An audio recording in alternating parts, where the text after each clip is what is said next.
welcome to our online Sunday school. I'm Ate Rafa and again, welcome.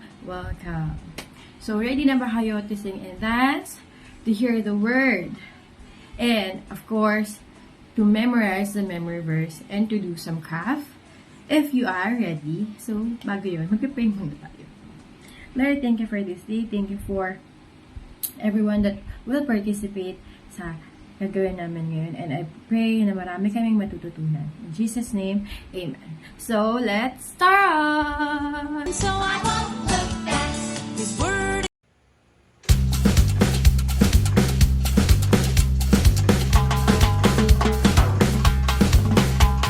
Jesus is a rock, he's a firm foundation. His is a kingdom that cannot be moved. He is the king of every tribe and nation. Hallelujah, hallelujah. Jesus is a rock, he's a firm foundation. His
Hello, crayons! Hello, kids! Ako si Ate Jojo, and it's time for our message for this Sunday. I'm happy to see all of you here, and I'm glad to spend time together with you. Okay, so ano ba yung story natin for this Sunday? Ayan, so as you can see in the picture here, ito si Jesus. Yan, basahin natin yung title, Jesus Goes Back to Heaven. So, ang ating story ngayon ay galing sa Acts chapter 1, verses 1 to 11. So, you can check that out in your Bible. So, if you have your Bibles with you, pwede nyong ma-open yon ngayon at makikita nyo itong story na to na tatalakayan natin today. Okay, so Ah, before we start, let us be sure that we are prepared to receive God's word. So let's pray first. Let's close our eyes. Lord, we thank you so much for the opportunity to learn more about you and to hear your word. We pray, oh God, that you open our hearts if there's anything that is stopping us from or being a hindrance para hindi namin marinig ang inyong salita, Panginoon. Help us, oh God, so that we can mawala itong hindrance na to and we can focus on you. Thank you, Lord. This we pray in Jesus' name. Amen. Okay, so back to our story. Ayan, so tingnan natin kung ano yung nangyari during the time na paakyat na si Jesus sa heaven. So, naalala niyo ba sa ating mga past stories and messages? Yan, yung tungkol sa pagkamatay ni Jesus. So, remember, Jesus died on the cross, but something wonderful happened. Ano ba yun? Yes, he rose from the dead and he defeated sin.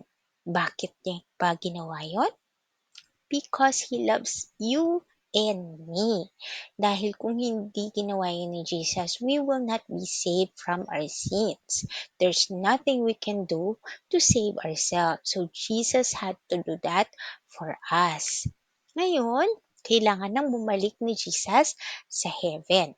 Pero bago siya bumalik, he spent time with his disciples. So, during the 40 days, after Jesus died and rose again, he appeared to the apostles from time to time. So, nagpapakita siya sa mga apostles, he spent time with them, he shared God's word with them, he gave them um, uh, mga pangaral, and then marami siyang mga importanteng bagay na shinare sa kanila.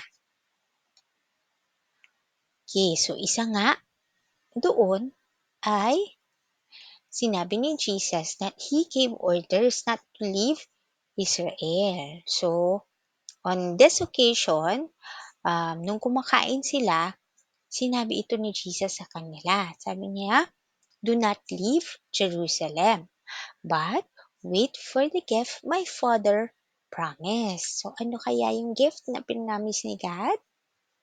Malalaman natin.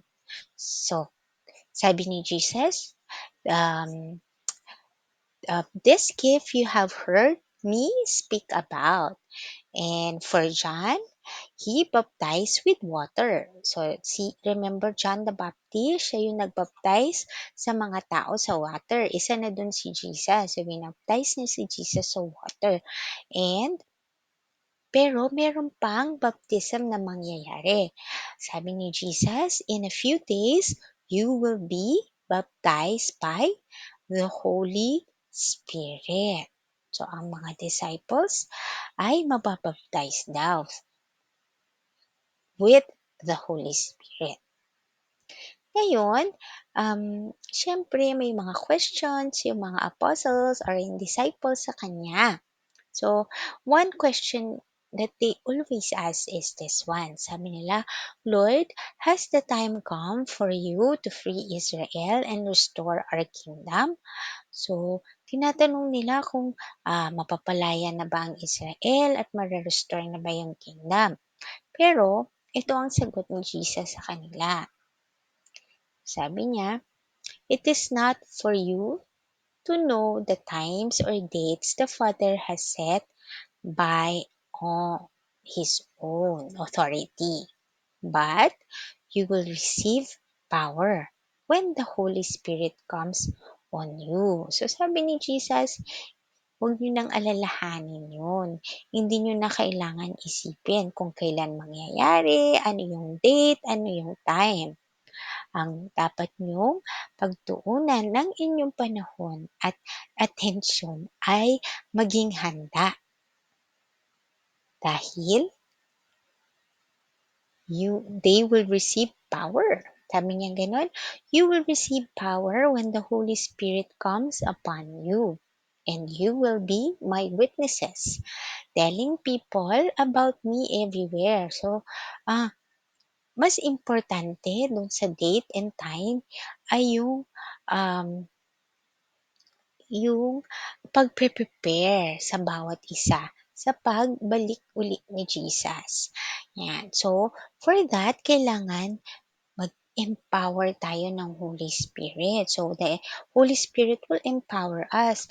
Bakit kailangan tayong i-empower ng Holy Spirit? Kasi tayo ay magiging witnesses. Katulad ng mga apostles noon, tayo din ay mga witnesses. So, sabi niya doon sa mga apostles, they will be telling people about Jesus everywhere. So, in Jerusalem, so remember, doon sila nakatira sa Jerusalem. In Jerusalem, throughout Judea, in Samaria. So, Judea and Samaria are other towns neighboring Jerusalem. So, hindi lang sa Jerusalem, lalabas din sila sa ibang towns, sa Judea, sa Samaria, pero ito pa, sabi ni Jesus, and to the ends of the earth. So, sa buong mundo.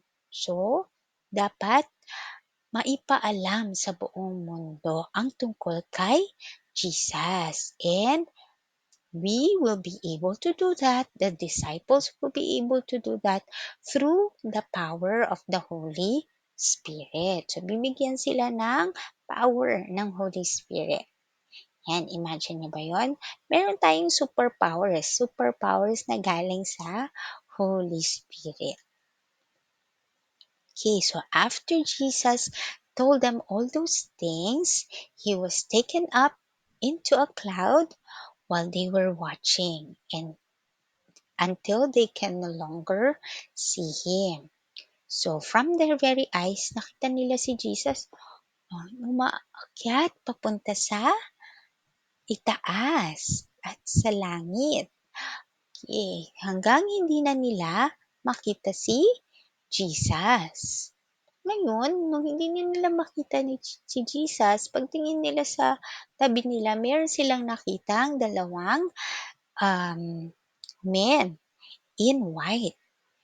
Yan. At ito ang sabi nila sa kanila. Men of Galilee, they said, why are you here staring into heaven? Jesus has been taken from you into heaven. But someday, he will return from heaven in the same way you saw him go. So, merong dalawang men in white that told them na wag na nilang antayin, wag na silang tumingala sa taas. Kasi si Jesus nasa heaven na. Pero si Jesus ay babalik one day and he will return the same way they saw them go. Ayan. So, yun, natatapos ang ating story for this Sunday.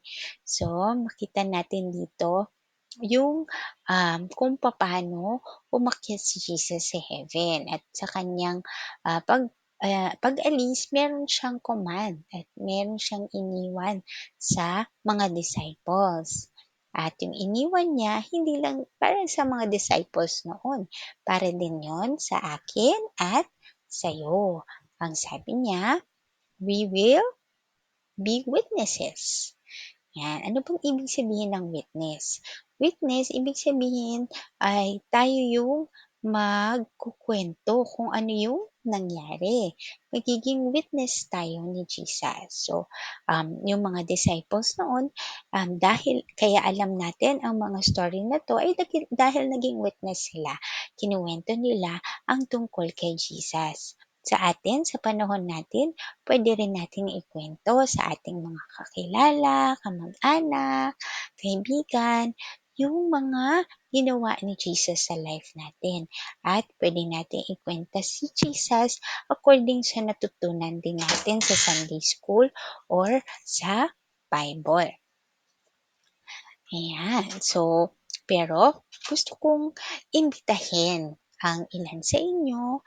Maaring nandito kayo ngayon at hindi nyo pa masyadong kilala si Jesus and you haven't received Him in your heart. It is important for us to receive Jesus as our Lord and personal Savior. Dahil sabi ko nga kanina, on our own, when we sin, we cannot be saved. So only Jesus can save us from our sins. So we need to accept Him as our Savior.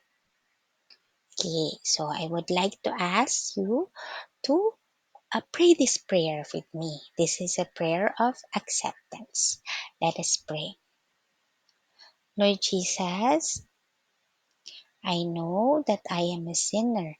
I know that I have done a lot of bad things in my life.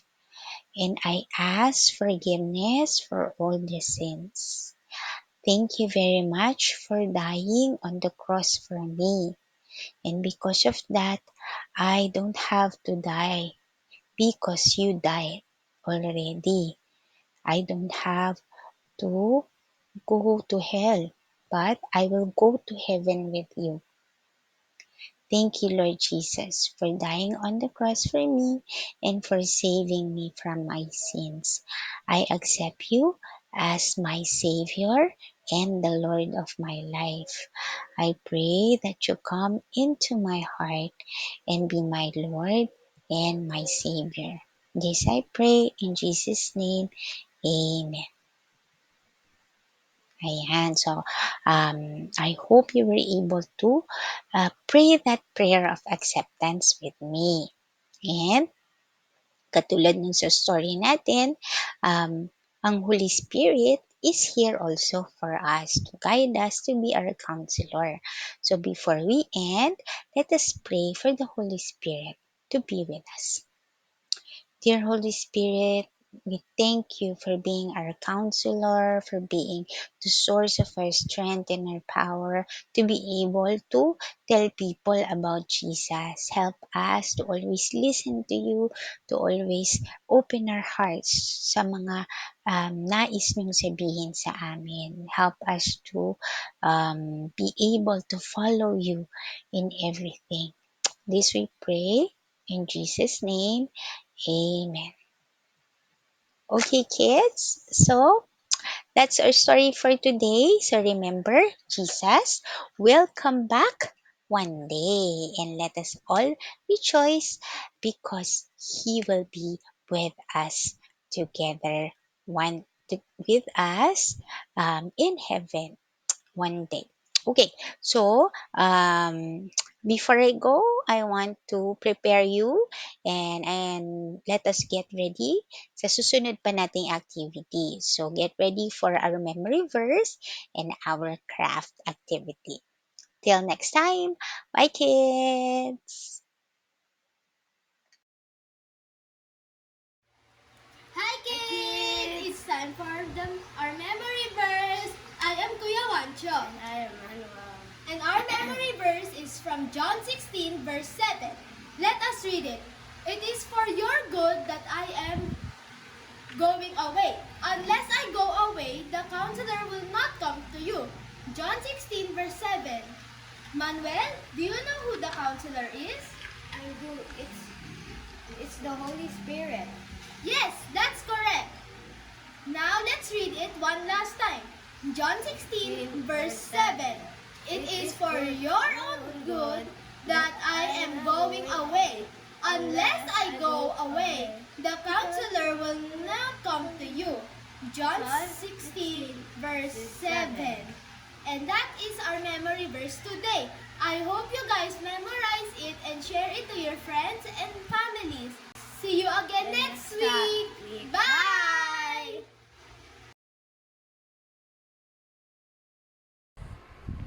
Hello kids! It's time for our crafts! I'm Ate Diana and our crafts for today is for our mommies! Kasi, anong sineselebrate natin today? Mother's Day! Yes, tama! So, prepare your materials now and after nyo siya gawin, make sure to greet your moms, hug them, kiss them, okay? Enjoy your crafts!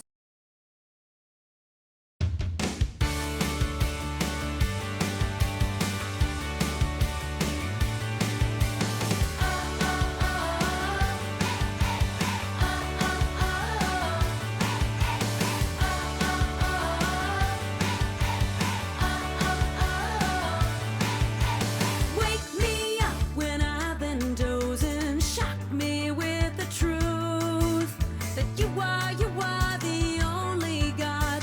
You are the truth.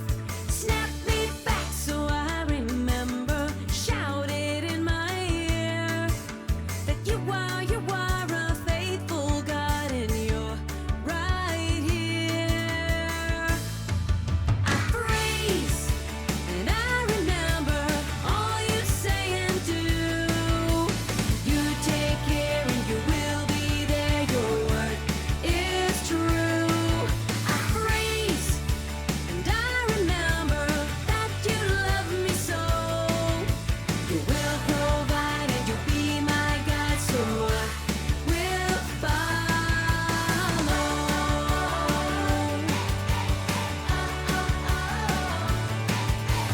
Wake me up when I've been dozing. Shock me with the truth that you are the only God.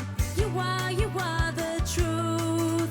Snap me back so I remember. Shout it in my ear that you are a faithful God and you're right here. I praise and I remember all you say and do. You take care and you will be there. Your word is true. I praise and I remember that you love me so. You will provide and you'll be my God, so I will follow. I praise and I remember all you say and do. You take care and you will be there. Your word is true. I praise and I remember that you love me so. Thank you everyone for participating sa Sunday School natin ngayon. And see you again next Sunday. Bye!